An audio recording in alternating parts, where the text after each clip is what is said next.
Voel jy ook partykeer soos ek, dat 'n mens 'n goeie mens wil wees? Maar as jy jou kry, dan het jy iewerste geval.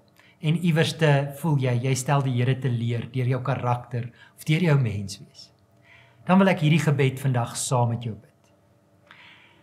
Here, ons het u Gees nodig, want is deur u vrug van u Gees dat u ons kom herskep en vir ons nuwe lewe kom gee.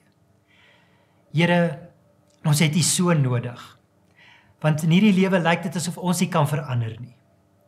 Maar Here, u kom beloof ons en kom wys vir ons, Here, dat u ons karakter kan kom nuut maak. En u kom transformeer ons van binne af. Mag u dit nou ook vir ons wat hierdie gebed bid, Here, dit so sal bewerkstellig, Here, dat mense dit sal kan sien, die vrug van u Gees, werkbaar in ons lewens. Amen.